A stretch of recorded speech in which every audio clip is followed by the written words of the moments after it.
दोस्तों, नवरात्रि के 9 दिनों में अपने घर से बाहर फेंक देना, यह 5 चीजें आपकी सालों साल की गरीबी दूर हो जाएगी और इतना धन आएगा कि आने वाली आपकी अगली 7 पुश्तें बैठकर आराम से मौज करेगी।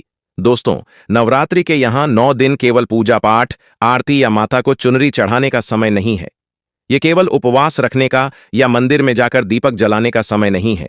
नवरात्रि के यहाँ 9 दिन असल में वह समय है जब देवी मां आपके घर के दरवाजे पर खड़ी होकर देखती हैं आपने अपने जीवन में और अपने घर में क्या करा है, आपका जीवन और आपका घर कितना शुद्ध है। यह पर्व हमें केवल एक उत्सव की तरह नहीं बनाना चाहिए, बल्कि इस पर्व पर हमें अपने मन की और अपने घर की गंदगी को समाप्त करना चाहिए, ताकि हमारे भाग्य पर जो बोझ है, जिसके कारण हमारे जीवन में तरक्की नहीं आ रही, वह बोझ पूरी तरीके से समाप्त हो जाए।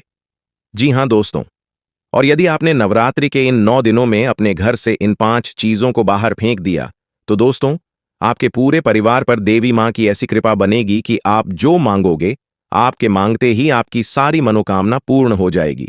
दोस्तों, वीडियो में आगे बढ़ने से पहले जितने भी देवी मां के सच्चे भक्त हैं, वह इस वीडियो को लाइक करें और कमेंट बॉक्स में जय माता दी जरूर लिखें। दोस्तों, हमारे जीवन में कई बार जो रुकावटें आती हैं, जो पैसों की कमी आती है, या कई बार हमारे घर परिवार जो बीमारियां जगह बनाकर बैठ जाती है, यह सब दोस्तों हमारे घर में पड़ी कुछ नकारात्मक चीजों की वजह से होती है। जी हां दोस्तों, कुछ ऐसी पुरानी चीजें हमारे घर पड़ी होती हैं जिनमें से इतनी सारी नेगेटिव एनर्जी निकलती है जो हमारे घर के पूरे वातावरण को समाप्त कर देती है। आजकल कुछ लोग पुरानी चीजों से इतने ज्यादा भावुक हो जाते हैं, उनसे इतना ज्यादा लगाव लगा लेते हैं कि उन्हें छोड़ना ही नहीं चाहते, लेकिन वही पुरानी और टूटी हुई चीजें हमारी प्रगति को बांध कर रख देती हैं। नवरात्रि का समय हमें यह अवसर देता है कि हम अपने घर और अपनी जिंदगी में से इन बेकार की चीजों का बोझ बाहर कर दें, ताकि देवी मां का हम अच्छे से स्वागत कर सकें। और दोस्तों, मेरा विश्वास करना, यदि आज के इस वीडियो को आपने अंत तक देखकर इन 5 चीजों को अपने घर से बाहर फेंक दिया, तो दोस्तों, आपके जीवन में वह खुशियां आएगी जिसका आप सालों से इंतजार कर रहे हैं। दोस्तों, यह बात हम बहुत अच्छे से जानते हैं कि पिछले कुछ सालों से आपके जीवन में बहुत सारी कठिनाइयां आ रही हैं। बार बार आपके बनते बनते काम बिगड़ जाते हैं। आप जब भी कोई योजना बनाते हैं तो वह योजनाएं असफल हो जाती हैं। आप अपनी ओर से पूरी मेहनत करते हैं, पूरा समय लगाते हैं, पूरा पैसा भी लगाते हैं, लेकिन अंत में जाकर आपके हाथ केवल और केवल निराशा लगती है।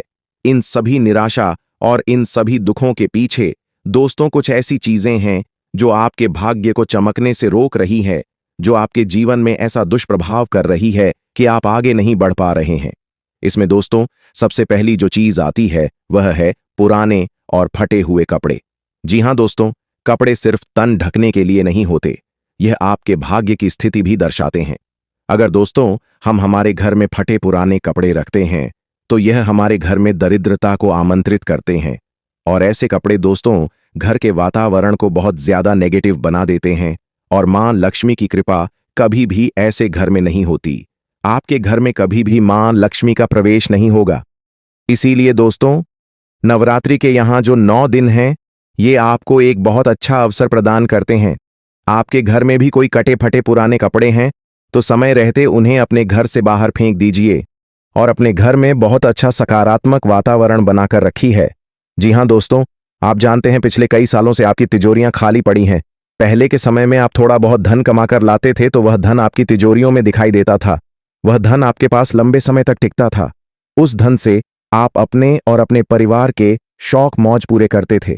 लेकिन अब आप मेहनत 10 गुना ज्यादा करते हैं, लेकिन आपकी तिजोरियां खाली की खाली पड़ी हैं। इसमें गलती क्या है? क्योंकि आपने अपने घर में बहुत ज्यादा नेगेटिव वातावरण बनाकर रखा है। दोस्तों, नवरात्रि के इन 9 दिनों में अपने मन की नेगेटिविटी को बाहर फेंक दीजिए। जिस तरीके से दोस्तों आप अपने मन में नेगेटिव विचार रखते हैं कि अरे यह काम मुझसे नहीं होगा, यह काम मेरे लिए बहुत कठिन है। कई बार तो यहां तक के लोग इतना गिर जाते हैं कि कोई यदि उनसे थोड़ा पैसा उधार मांग लेता है तो वह कह देते हैं, अरे अभी तो मेरा व्यापार बहुत मंदा चल रहा, अभी तो मेरे पास दाल रोटी खाने तक के भी पैसे नहीं हैं। तरह तरह के गलत गलत बहाने खुद के बारे में ही बना लेते हैं। दोस्तों, यह आपकी सबसे बड़ी गलती है। आप देखोगे कि जैसा आप बोलोगे थोड़े समय के बाद आपके साथ ठीक वैसा ही होने लगेगा। इसीलिए दोस्तों, नवरात्रि के इन 9 दिनों में आपको अपने बारे में बिल्कुल सकारात्मक विचार रखने हैं। कोई यदि आपसे पूछ ले कि व्यापार कैसा चल रहा है तो आपको यही कहना है कि माता रानी का आशीर्वाद बना हुआ है, सब कुछ बढ़िया चल रहा है। साथ ही दोस्तों, अगली जो चीज है जैसे आपको अपने घर से बाहर फेंक देना है, वह है टूटे फूटे बर्तन। जी हाँ दोस्तों, कई बार क्या होता है, कुछ बर्तनों से हमारा बहुत अधिक लगाव हो जाता है कि अरे, ये तो हमारे पूर्वजों की आखिरी निशानी है। ये कढ़ाई या यह थाली या यह चम्मच तो हमारी कई कई पीढ़ियों से चलता आ रहा है। अब आखिर ये पुराना हो गया या हल्का सा टूट गया तो हम इसे कैसे फेंक दें?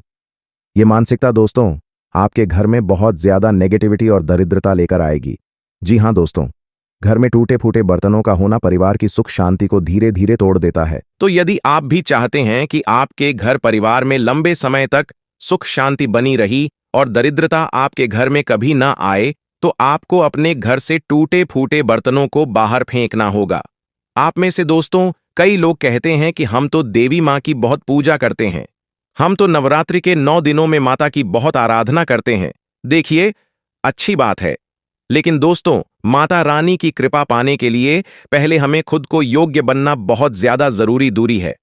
आप घंटों घंटों तक पूजा करेंगे, लाखों मंत्रों का जाप करेंगे, लेकिन यदि आप अपने घर को और अपने मन को स्वच्छ जीरो जो देर नहीं रखोगे, इन दोनों जगहों से यदि आप गंदगी को नहीं हटाओगे, तो आपकी पूजा आपने जो जप करा वह सब अधूरा रह जाएगा। दोस्तों, नवरात्रि के इस समय को लोग केवल आजकल मौज मस्ती की तरह लेने लग गए हैं। लोग सोचते हैं कि नवरात्रि में केवल गरबा खेलना है, मौज मस्ती करनी है। गरबे को भी आजकल नृत्य की तरह खेलने लग गए हैं। दोस्तों, यह समय देवी मां की आराधना का समय है और अपने घर में देवी मां को बुलवाने का समय है। इसीलिए दोस्तों इस समय का अच्छे से लाभ उठाना बहुत जरूरी है। अब देखिए, जब हम बात कर रहे हैं समय की, तो बहुत बड़ी वस्तु जो हर घर में होती है, चाहे वह छोटी से छोटी झोपड़ी हो या बड़े से बड़ा महल हो, वह चीज क्या है? घड़ी। जी हाँ दोस्तों, हर घर में घड़ी जरूर होती है। लेकिन दोस्तों, यदि आपके घर में कोई बेकार टूटी फूटी या कोई पुरानी घड़ी पड़ी है, तो उसे समय रहते घर से बाहर फेंक दीजिए। देखिए, समय अच्छा तभी चलेगा जब आपके घर में अच्छा समय दिखाने वाली घड़ी हो।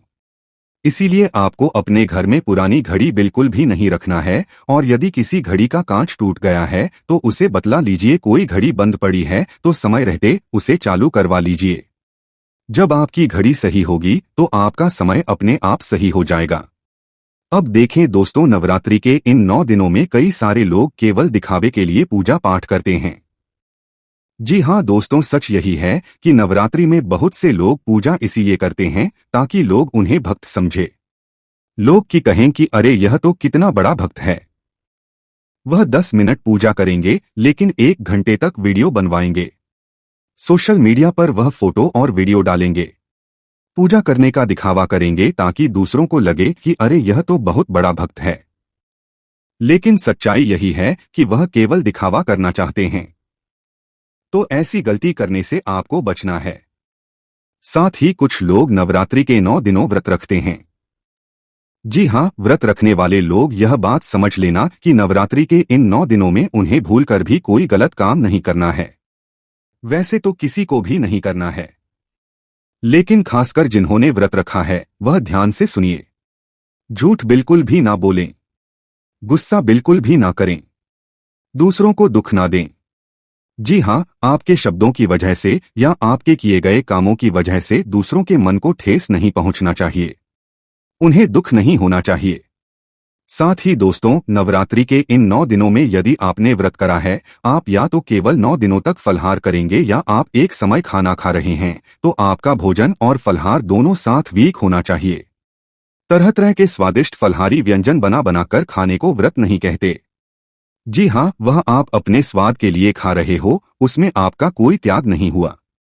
इसीलिए यदि व्रत रख रहे हो तो बहुत अच्छे से आपको व्रत रखना है, और आपके मन में जो भी कामना है उसके लिए आपको त्याग करना है। जी हाँ, यह तरह तरह के व्यंजन बनाकर आप अपने स्वास्थ्य के लिए मत करिए। हम यह नहीं कह रहे कि आप भूखे रहिए।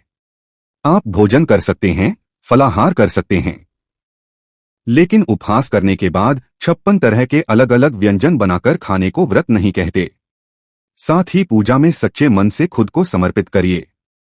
लोग दोस्तों केवल दिखावा करते हैं, लेकिन देखिए, आज के समय में हर किसी के पास ज्यादा टाइम नहीं होता। यह हम भी जानते हैं, समझते हैं। लेकिन यदि आप 5 मिनट भी माता रानी की आराधना कर रहे हो, पूजा कर रहे हो, तो वह 5 मिनट बिल्कुल सच्चे होने चाहिए। उन 5 मिनट में आपको किसी भी चीज का कोई दिखावा नहीं करना है। कोई ऐसा काम नहीं करना है कि कहीं से भी आपका ध्यान भटके। पूरी तरीके से आपको माता रानी को खुद को समर्पित कर देना है और सच्चे मन से भक्ति करना है।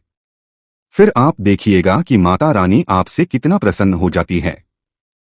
देखिए दोस्तों, नवरात्रि में हर कोई व्यक्ति यही चाहता है कि उसके परिवार पर देवी माँ की कृपा बनी रहे, उसके घर में अच्छा खासा धन आता रहे ताकि वह और उसका परिवार सुखी रहे।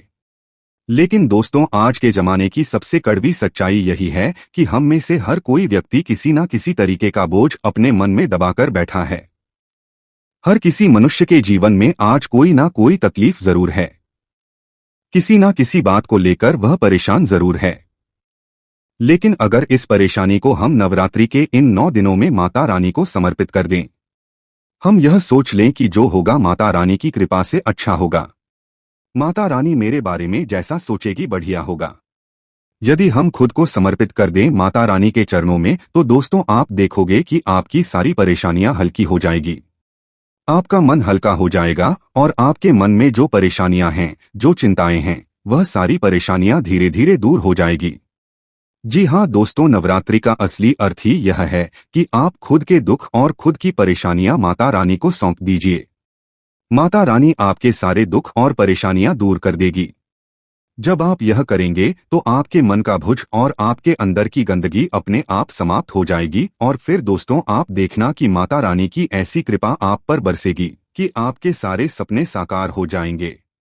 उसी के साथ दोस्तों, नवरात्रि के इस समय में जब सप्तमी, अष्टमी और नवमी अंतिम 3 दिन आते हैं, प्रयास करिएगा कि इन 3 दिनों में से किसी भी एक दिन आप अपने घर कन्या भोजन जरूर रखें।